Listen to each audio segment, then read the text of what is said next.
Sobrang kilig ko na nandito kayong lahat. Sa totoo lang, kanina medyo hinabahan ako kasi sabi ko, naku baka walang pumunta.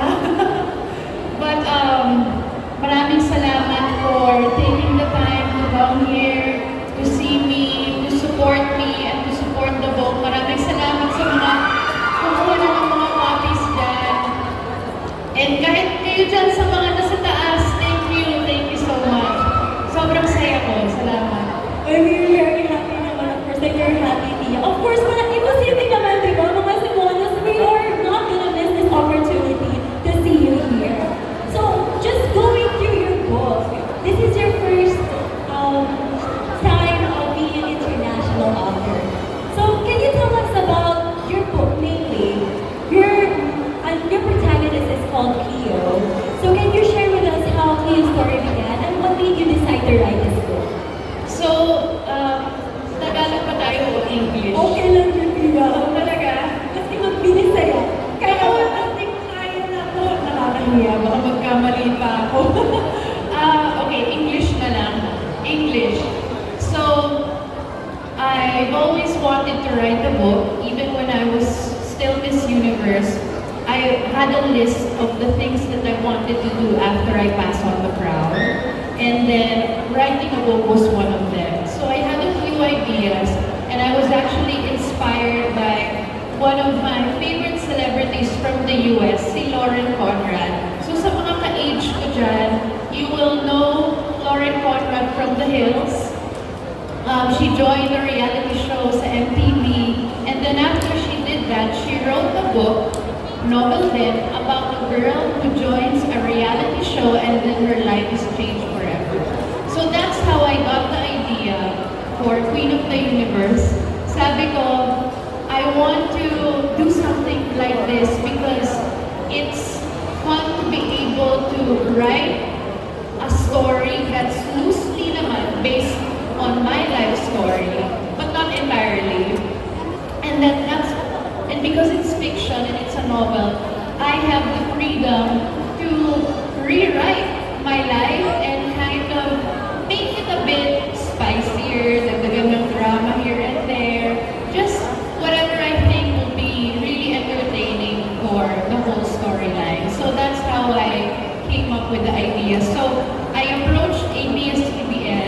with a few ideas, and I was like, here are my ideas for a book, if we're ever going to do one together.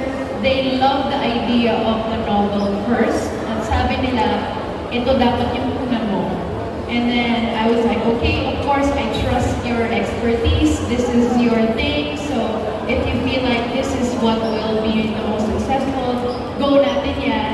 And then I conceptualized everything, which was the most fun part. And it was actually ready before the pandemic. Pero nung mag-launch na kami, nag-lockdown na, sabi ko, i-pause muna natin kasi I want to be able to do these activities in person. It didn't feel right to launch a book during a lockdown where you're not able to do a mall tour, you're not able to see people and to do meet and greets and book signings. Sabi ko, part of the book launch is having a personal experience, in-person experience. So sabi ko, let's wait a little bit. 3 years later, we're now here. So I love it. So it's been 3 years in the running since we were expecting a book from you, Kala. And you mentioned that it is loosely based on your own personal story. I would also, I am a witness to that because I've already read a few chapters of the book and I love it. I really love it. I'm sorry, I'm a little bit fangirling right now. I really love it, and yes, knowing your life story, I can tell also that it's sort of loosely based on your own. And yes, Lauren Conrad, amazing. But apart from Leo, may I just go back to the book for a little bit? Apart from Leo, who is, of course, the main character of your book, Queen of the Universe, may I ask, who else is your favorite character and why? I think there are a few. I think a favorite character would be her mom, Thea. You would expect the mom to be a strict woman figure in her life na stricto, dapat ganito ka, sundin mo to. Pero binali namin ng konti where the mom is actually a really supportive figure and a former beauty queen herself. And she discovers this as she's going through the journey na beauty queen din pala yung mom ko. But without revealing too much, may nangyari sa journey ng mom niya, kaya hindi nagtuloy-tuloy. So now, she feels like she's also fulfilling that dream for her. So, I think that's a really nice touch to have a mother figure there who is a single parent to her and is also a big inspiration for Cleo. I really love that, Pia. Can I just have a quick shout out to my mom who is also here supporting me in this event. She's a big fan of Mrs. Pia. Yeah, that's her. Hi! And also shout out na natin po sa our supportive mom ni Miss Pia. Of course, we know also her story because you guys are been together in life and it's really inspiring to most of us. Shout outs to all the mothers who have always been supportive of their children. So, Miss Pia, I was really curious, what was the easiest part of the book to write? And also the difficult part na lang din? The easiest is to conceptualize it, to imagine it, and I am more of a speaker kasi than a writer.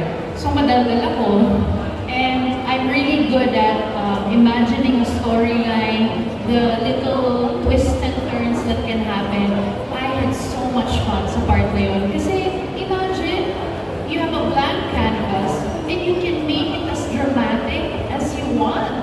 So, pwede kong gawin na may love life, pwede rin na wala. Pwede kong gawin na may rival, pwede rin na wala. So, that was the fun part, is that I could, because it's not a biography, I don't have to pattern it so much to myself. I can be as creative as I want to be. The hardest part was actually writing it, because it is a long process and you are going through writer's block, you are fighting through, nakakalula kasi when you think that you have to write 30 chapters.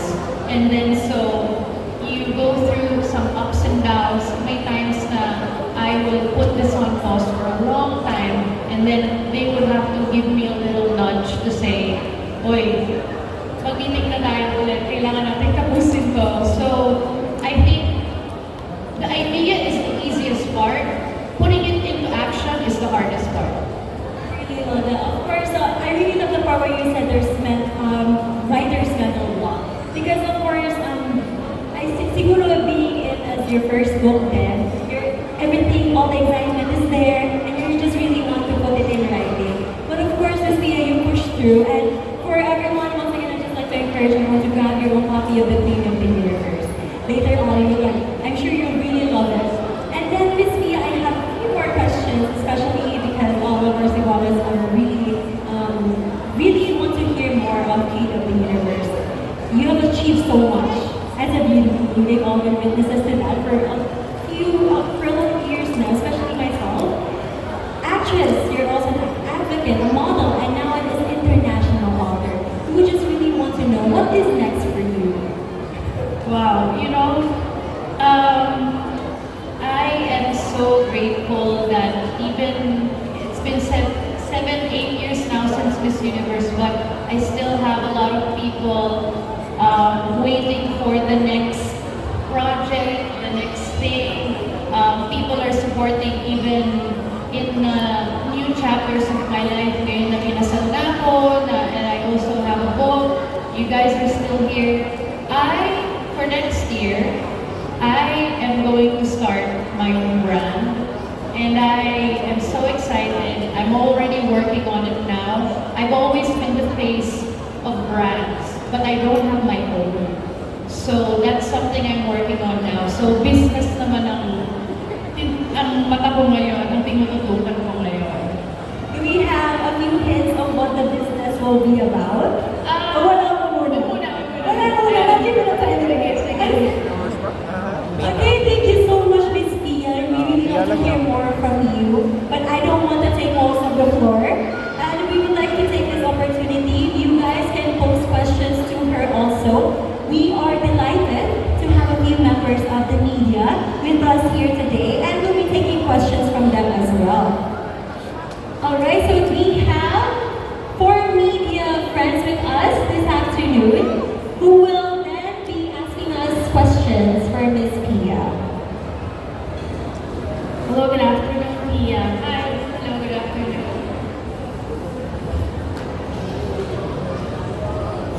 I'm May of Michael's Beautiful Love.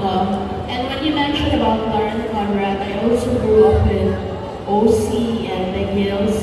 And practically you are on the same path with her, model and actress and an entrepreneur. And I'm sure I'm excited to hear about being your brand instead of being the face of so many brands. From actress, full marathoner, and then now you're a novelist. At that, an international publishing company is going to release your first ever book. I'm curious, as a writer, do you have any writing styles? Because I went through the table of contents. It's quite an interesting subtitles to it. Do you start off with an outline of what you're going to write? Or you're just free-flowing, and when you think of some ideas you want to put in it, just go with the flow and even without starting a title? It's very free-flowing for me. Yung title, yung pangalan ng mga chapters, they all come really at the end. That's I'm not too attached to a certain title of a book. It's really more of the storyline that I work on first. Free-flowing talaga siya. In fact, maraming draft yung book na yan bago yan nang nilabas. When the first draft came out, it had a completely different title. Ibang-iba yung picture ng cover, and it's not as international pa because we didn't have Double Publishing yet as our partner. So, medyo Taglish, tapos hindi pa masyado. If you read the first few chapters, the setting talaga is in Metro Manila in the Philippines, and you can almost imagine yourself being there. Those were suggestions from Double Publishing.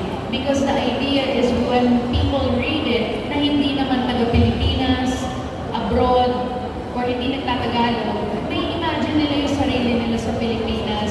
They can really transport themselves into that setting. So, those were the little evolutions of the book as we were going along. But the storyline is super free-flowing. Minsan, most of it I come up on my own. When I'm alone, I'm in the shower. And I usually just talk to myself and I say it out loud. And then I have an idea and then I write it down. So it starts with scribbling a few ideas of like a main plot. And then, tsaka ko siya dinadissect into small segments. So that's the style. It's usually the case when you're in the shower, you get so creative. And then once you're out of the shower, you tend to forget some bits of it. So interesting to note that. Also I've seen you travel a lot for work and for personal trips. Are we going to see a different play of characters soon in your next novel? Like travel diaries, adventures and misadventures? That's a very good question. If this book becomes a super success and Puddle Publishing and ABS-CBN Books wants to tap me again for a part 2, actually, sinadya ko talaga na yung ending niya, pwede pa kasing madugtungan. Hindi siya cliffhanger. So, when you finish the book, it feels like it's finished. But the characters can still grow if there is a book 2. So, because I had in mind na what if magkaroon pa anak ko, what if magkaroon pa ng kasunod, so I have to be able to continue her journey. With the traveling, I think that's a good idea. I didn't think of it like that. Although, ang unang idea for a book 2 is to apply the changes that we see now in the entertainment industry. Social media plays a huge role in the entertainment industry. Hindi na masyado yung traditional media of what we know na TV, billboards, movies. Ngayon kasi may mga TikTok na, Instagram, Facebook, and you can be just as famous and popular through these social media apps. So those are things that I want to play with if ever I get to do this again for a part 2. And also, the changes in the pageantry. Kasi I finished this before the pandemic. Ibang era pa yun. So, I am excited to apply the changes now where they don't have any height requirements, age requirements, or restrictions, age restrictions, and pwede na rin yung LGBT. So, it just opens up so many more possibilities for me to play around with in the storyline. So, we shall see if that will happen or not. Looking forward to it. Thank you so much. Thank you. Very exciting naman the thought of having book 2. We're only on the first book signing tour, but we're already looking forward to that video. Next up, we have another friend from the media who would like to ask you questions. Okay. First, we will pick a question from the audience. Okay, are you still with us here? Anyone from the audience who would like to ask a question to Miss Pia? Someone is waiting over here, sir. Okay, whoever will wait first.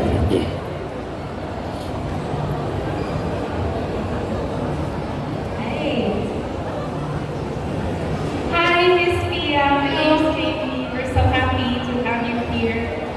So my question is, I'm assuming that you must have a very busy schedule even before. So how did you ever find time to write?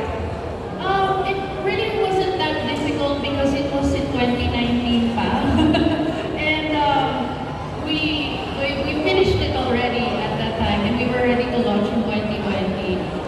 The good thing about, not the good thing, sorry, the pandemic helped ease my work schedule a little bit because I wasn't doing any in-person shoots or it wasn't as demanding to my time. So there habang nasa bike ako, nasa treadmill, like, naisisingit naman siya. Kasi as long as you want to get something done, you'll be able to find time for it naman. And kaya naman, siguro kung ngayon, baka medyo mas mahirapan tayo. And I would probably need a lot of help with that. But, kaya naman. Okay, thank you so much. Thank you so much for that question. Another one from the audience. All right.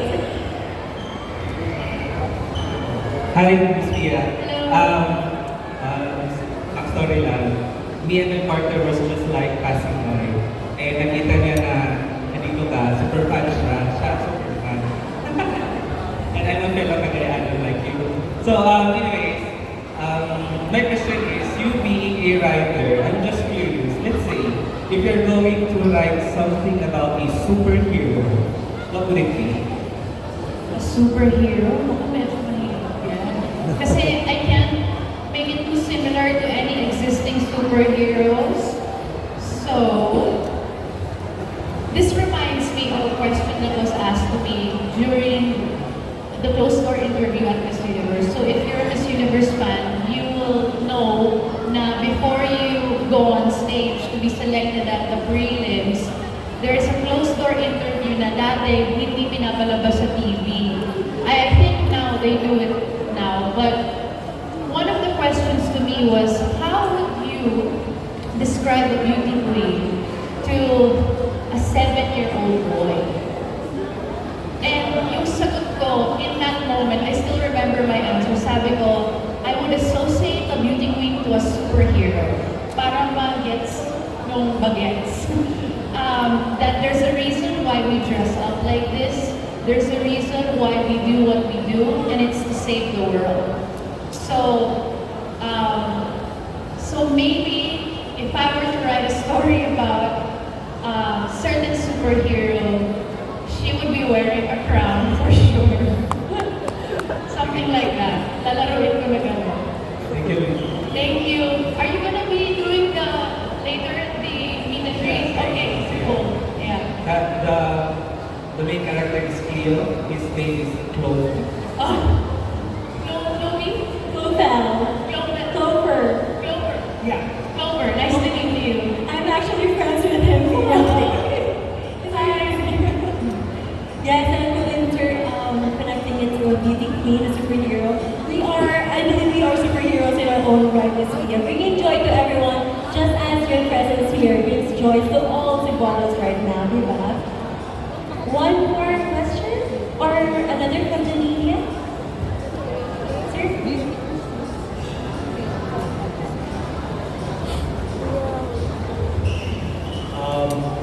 Hello. I'd just like to say that this is an extraordinary moment because it's been nearly 10 years since you wowed us, my family especially, including me, who isn't really usually a big fan of pageants, and it caused an entire shift in my mentality towards pageants. So I'd just like to say I am a huge fan. Thank you. So my question is, for prospective writers in the audience right now, including myself, what advice would you have for us when it comes to working on each of our own stuff? I think it's so crucial that there are still a lot of Filipino writers out there who put their work out into the world, because there is this perception that books are losing its charm because of social media, because of the digital world. Everybody's on their phones, and our attention spans are getting shorter, and you even have gadgets like, these tablets and the Kindles where people are forgetting the joy of touching and feeling a book, especially coming from our local Filipino writers. I attended the Manila International Book Fair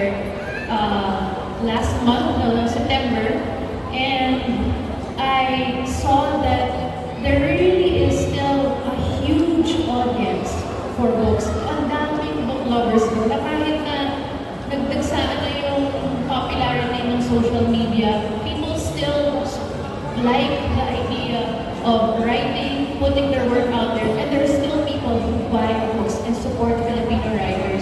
So I wish that more Filipinos will get their work out there. Don't get disheartened if it doesn't meet the expectation that you want. Always go back to your why. Why are you doing this? Why are you writing this? What story is it that you want to share? A book will last forever. Once it's out there, it's a part of history now. And I think that, we should really go back to that. I know I'm very fortunate because of Miss Universe. It was, a little easier for me than most to be able to put their work out there. Madali kasi nakilala mo yung ABS-CBN books, Total Publishing came into the picture, and because I'm a former Miss Universe, they published it. I know that it was pretty easy for me and might be a challenge for others, but I don't want that to dishearten others na hindi na nila ituloy yung pinagtrabahuhan nila. Because really the best writers out there are the ones who really believe in their work and grind and just trust the process, and they're patient and they keep pushing, and I look up to them. I had it easy. I know I did. But I look up to the people, super total respect for the people who have been doing this for years. Ito yung passion nila, ito yung bread and butter nila, at ayaw nilang bitawan. Those are the kind of writers that should be celebrated. I actually got me into that question. A really good question, sir. That's totally true. They shouldn't be disheartened. And as a book lover myself, I would love to keep reading from an actual book. And of course, having yours right now. You keep inspiring us through the years. And then we have one more question from the media. Okay, we have here. I'm Pia. I'm representing MOR Cebu. So I would just like to ask, since nowadays kids and the youth are not really into books, so what inspires you to write a book? Since most of the youth now are into gadgets, so what inspires you to write a book instead of writing it in our internet portals? So what message would you like our youth to know since you are writing? I guess I'm a little old school where I really feel that there is value in physical books, other than aside from just putting it out there on the internet. So I appreciate a book. I do. And honestly, that was one of our discussions because when we had to take a pause from publishing this because of the pandemic, everybody shifted to the internet. Everybody shifted to social media. Even your classes are now online. Everything is online. And then I have to really think about kakagating pa ba ito ng mga tao, or would it be way too long? Is it a little too late? Is there still an interest in this? Will people pick it up? There's always that doubt. But then I go back to why I'm doing this. And we started this because we wanted to publish it as a book, so we'll finish the goal. We'll finish the job. So, I believe in the power of reading talaga, and even though we are attached to our phones and we spend hours and hours of screen time on our phones, even with my family, my niece and my nephew, kami na mga pinsan ko, we push them to read. They're addicted to their gadgets, I'm not gonna lie, but when the tipas are in town, confiscated yan.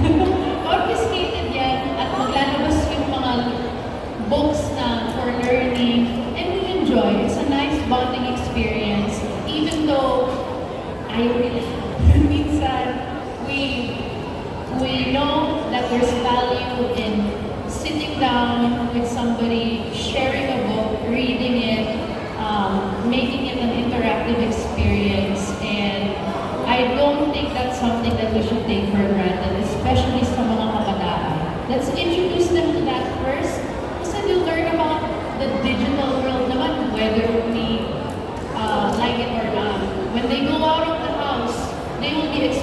gadgets and social media. Pero at least at home, you taught them the value of books. I really love that Tita sa Manila bit. It reminded me of the few characters. So it's able for everyone to relate. Grab your own copy of Freedom Universe. I really love that bit in the book, Pia. Thank you so much for our friends in the media and of course everyone who joined us here today for your wonderful questions. Now, Pia, before we let you go, do you have a final question? A final question for all the Cebuanos who are here to see you today. Sakto, I wanted to say something. Thank you everybody for taking the time to come here. It's a Sunday, usually family day, but you guys are here. I know that some of you have been waiting for hours na rin with your kids. Thank you so much. Thank you to National Bookstore for arranging this event for us. Napakaganda ng setup na ginawa niyo. I saw, before coming here, I saw people tagging me in pictures and stories and nakita ko, this is by far the best setup that was done for me for our book signing tour. So, pressure sa mga susunod. But you guys set the bar. Thank you so much. And ABS-CBN Books, thank you so much for the support. Tattoo Publishing, we don't have a representative here, but I hope I'm making you proud. And SM, of course, SM, maraming salamat for giving us this space. We could have done this inside a store, inside a bookstore, but you guys allowed us to use this space. Napakaganda. We're behind the huge Christmas tree. SM, thank you so much. I really appreciate it. Actually, timing talaga yung pagdating mo, Pia, kasi I believe they just launched this. Diba? They just launched this especially siguro for you then. Because you're here. Now, before we proceed further, I have a very special announcement. Are you guys ready for this? Are you ready? Come on, let's see. Are you ready for this very special announcement? Oh my gosh, may kakanta ba? Definitely not me. Alright. This is the first time you're hearing this exciting news.